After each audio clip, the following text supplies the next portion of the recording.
Buenos días. Buenos días. Sí, ya. Buenos días, ¿ahora? Sí, ¿me escuchan? Sí, ahora sí, que le escuchamos muy bajito. Buenos días.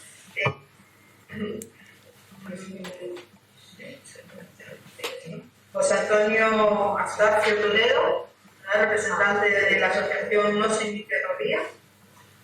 Tiene 15 minutos para poner todas sus aportaciones aquí a los grupos que nos acompañan y el tiempo empieza. Pues buenos días. No sé si me escuchan bien y me ven bien. Sí. Estamos perfectamente bien. Vale. ¿Usted nos ve bien? Bueno, no porque no veo, pero vamos, eso aparte. Quiero decir que tengo discapacidad visual. Pero supongo... escucharles les escucho un poco lejanos, pero en fin, yo creo que más o menos nos podemos entender. Bueno, pues en primer lugar un saludo desde la asociación No Sin Mi Perro Guía. Les transmito nuestro saludo y nuestro agradecimiento por brindarnos la oportunidad de hacer llegar nuestras aportaciones y nuestra opinión respecto al proyecto de ley de perros de asistencia para personas con discapacidad en Andalucía. La asociación No Sin Mi Perro Guía es una asociación sin ánimo de lucro de ámbito estatal y tenemos presencia en Andalucía, tenemos presencia en Sevilla, en Granada, en fin, en varias provincias de la comunidad de Andalucía y en distintos ámbitos, en ámbito urbano de gran ciudad, en ámbito de población más pequeña. Todos los miembros de esta asociación somos usuarios de Perro Guía. A pesar de lo que se pudiera pensar, en los últimos años se están produciendo incremento de incidentes en cuanto al ejercicio del derecho de acceso a lugares y entornos, pues que luego, como luego veremos, es el fundamento prácticamente de nuestra asociación. De ahí el nombre, No Sin Mi Perro Guía. En las leyes autonómicas que se han ido promulgando se regulan como faltas administrativas, pero desde nuestro punto de vista se trataría de graves actos de discriminación, como veremos más adelante. Desde la asociación trabajamos por distintas vías en la divulgación, en la concienciación, en información y propuestas dirigidas a usuarios, a administraciones públicas y sociedad en general, tendentes a una armonización, en último lugar, de la legislación incluso a nivel europeo, que sería lo ideal. No decimos unificar, pero sí al menos armonizar la legislación. En la documentación que les hemos hecho llegar, que espero que les haya llegado, se recogen nuestras vías de contacto por si quieren más información al respecto sobre nuestras actividades o ampliación sobre las 5 propuestas que traemos hoy para la sesión de sus señorías. Nosotros hemos hecho un análisis exhaustivo del proyecto de ley y les traemos, como decía, 5 propuestas concretas que voy a ir empezando a enumerar y hacer un recorrido sucinto por su contenido. Como decía, entendemos que todo incumplimiento u obstaculización del derecho de acceso debe ser considerado como un grave comportamiento de discriminación por razón de discapacidad. Evidentemente, si una persona con discapacidad acude a ejercer sus derechos de acceso al entorno, a transportes, en fin, derecho de acceso en general, asistido o acompañado de su perro de asistencia, es por razón de su discapacidad. Entonces el ejercicio de su derecho se ve modificado por esa circunstancia de tratarse de una persona con discapacidad, y si se le impide el acceso se le está discriminando por razón de su discapacidad, y eso lo contempla el Código Penal. Nosotros en la documentación que les hemos mandado proponemos incluso textos concretos. Nos van a permitir que les sugiramos textos concretos que entendemos que mejorarían el proyecto de ley, y en concreto en este caso se trataría de añadir un número 4 al artículo 27, sanciones, al actual artículo 27, luego veremos por qué lo de actual, que bueno, no voy a leerlo porque está en el documento que les hemos hecho llegar, y en todo caso, si no se hubiera recibido, que espero que sí, se lo podríamos reenviar de nuevo. Pasaría entonces a la segunda propuesta, que se refiere a la rúbrica general de la ley. Entendemos que tratándose sobre todo de perros de asistencia para personas con discapacidad, sin embargo, en el propio cuerpo del proyecto de ley, que se va a convertir en ley, se contemplan otros supuestos para el recurso a perros de asistencia derivados de problemas de salud. Entonces creemos que la rúbrica más adecuada para esta ley sería perros de asistencia de Andalucía, no exclusivamente de personas con discapacidad, porque contempla otros supuestos de recurso a los perros de asistencia. Entonces proponemos que la rúbrica sea de ámbito más genérico. La tercera propuesta se refiere en cuanto a lugares de exclusión en el derecho de acceso en los entornos sanitarios en concreto. Veíamos que era demasiado restrictiva al contemplar como lugar excluido del derecho de acceso las áreas de realización de pruebas que están abiertas a todos los ciudadanos, porque evidentemente uno cuando va a realizarse una prueba médica tiene que estar presente, lógicamente. Entonces no entendemos, incluso por experiencia directa, en comunidades donde también hay regulación de los perros de asistencia, no entendemos por qué un perro de asistencia no puede permanecer en la misma sala donde está la persona a la que se está realizando una prueba, en un lugar donde no interrumpa el paso del personal sanitario que está trabajando, que está desarrollando su tarea, pero a la espera de que se finalice pues la eco, lo que sea. Desde luego no la radio, porque en ese espacio no es lógico que entre ningún ser vivo más que la propia persona. Pero no comprendemos, no alcanzamos a entender.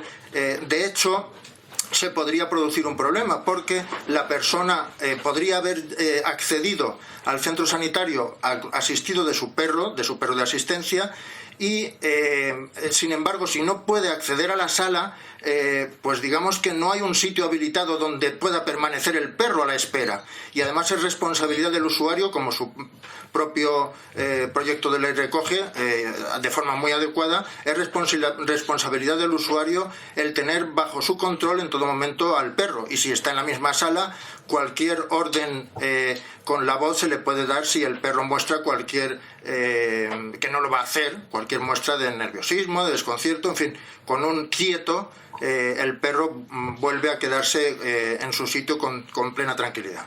Entonces les proponemos un texto para el artículo 11.1b, que está en la documentación que les hemos enviado, en la que retiraríamos como lugar de exclusión las áreas de realización de pruebas, y añadiríamos un pequeño párrafo que abriría a que no quede excluida ningún área, ningún espacio en que se permita el acceso con carácter general en los centros sanitarios.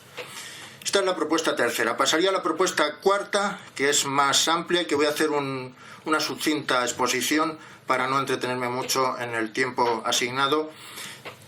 Creemos que es importante, otros intervinientes se han referido a ello con anterioridad, que se contemple también la figura del perro de asistencia jubilado.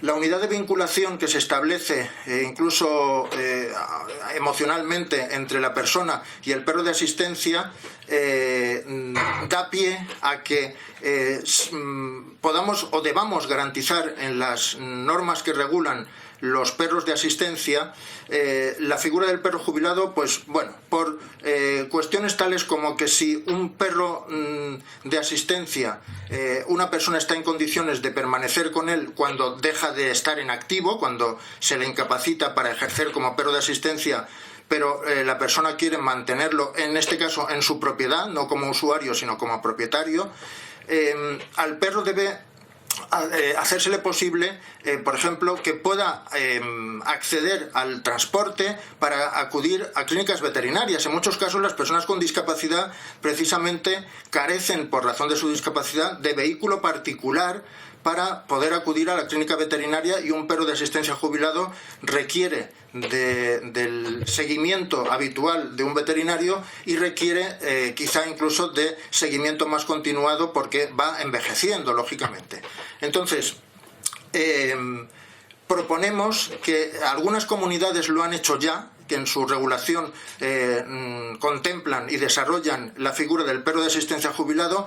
En países de nuestro entorno, incluso como en Francia, se regula y está reconocida también la figura del perro jubilado, y entonces proponemos una serie de modificaciones en el proyecto de ley de cara a la ley definitiva, que están enumeradas en el documento que les hemos mandado. Yo voy a exponer algunas de ellas. Por ejemplo, en la letra C del artículo 2 habría que establecer la definición del perro de asistencia jubilado como nueva figura. Lo incluimos en la letra C porque nos parece más adecuado por la estructura lógica del listado de definiciones, con lo cual el resto, a partir de la D tendrían, o de la actual C, tendrían que subir una letra. Pero bueno, eso es un ajuste estructural, ¿no?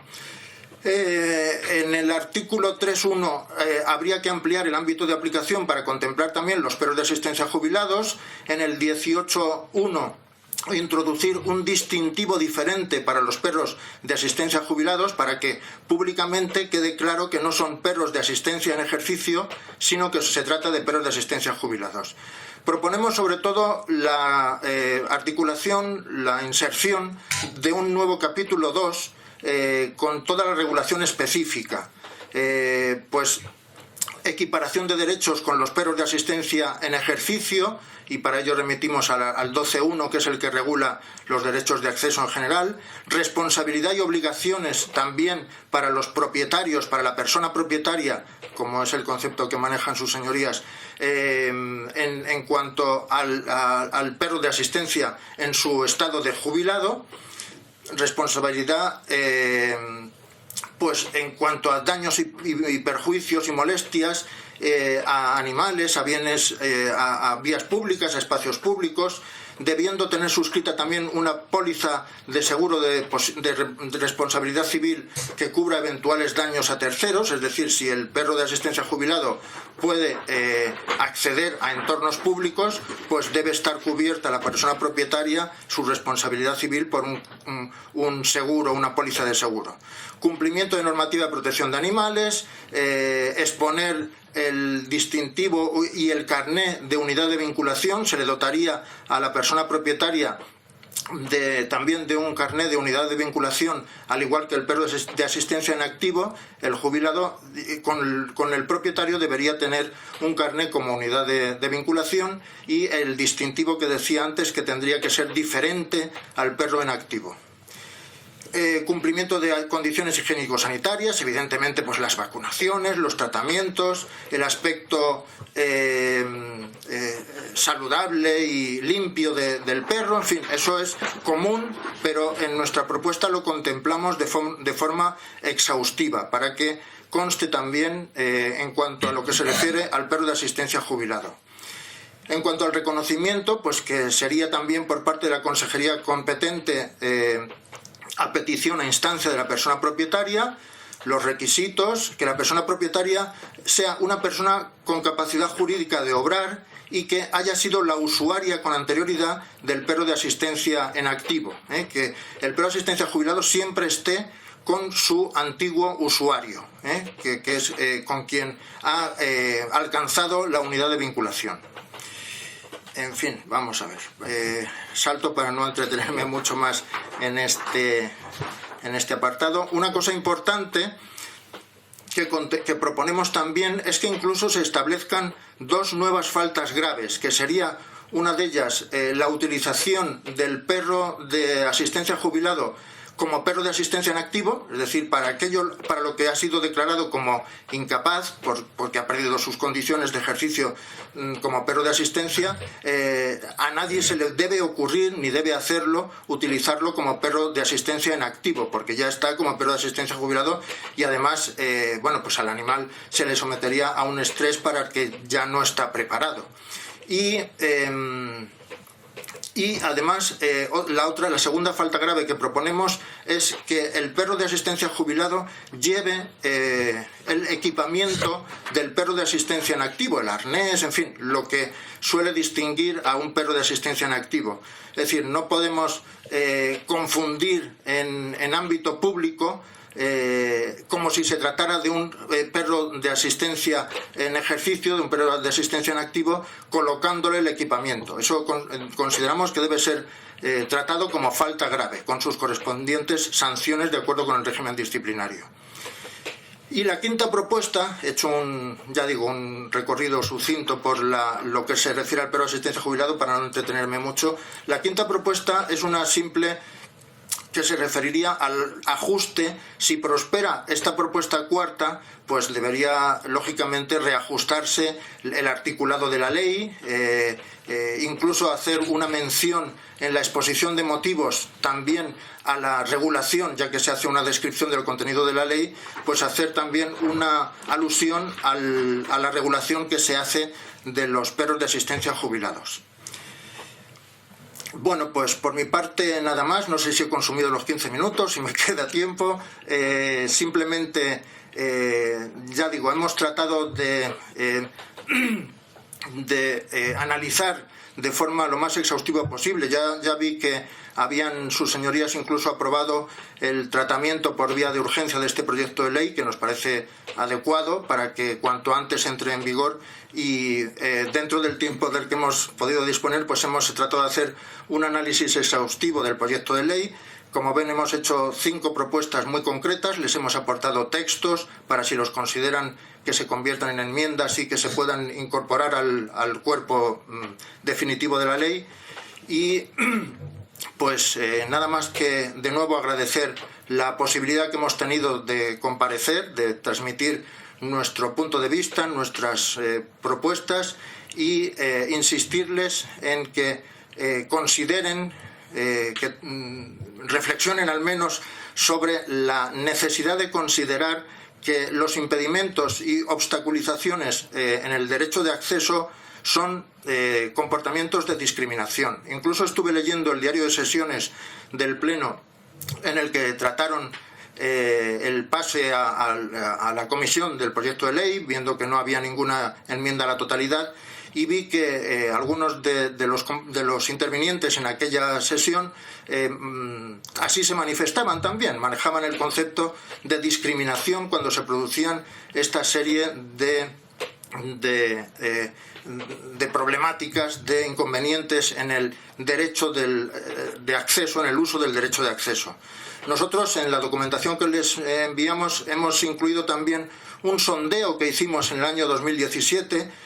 No es un trabajo científico, evidentemente. Las posibilidades que teníamos tampoco permitían elegir una muestra de población válida para un trabajo científico, pero sí hicimos una encuesta, un sondeo sobre problemas de acceso, en qué tipos de servicios se presentaban, y ese documento, el informe de los resultados de ese documento, también lo tienen a su disposición sus señorías.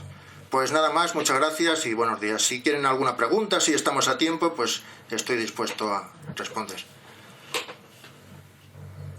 Muchísimas gracias, señor Luis Antonio Sánchez Toledo.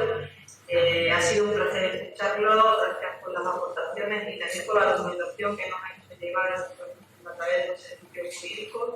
Los 5 grupos parlamentarios que aquí estamos tomamos nota de todas sus aportaciones y no tenga ninguna duda que vamos a trabajar para que esta ley salga y sea una ley que cubra las necesidades que tienen y que nos transmiten.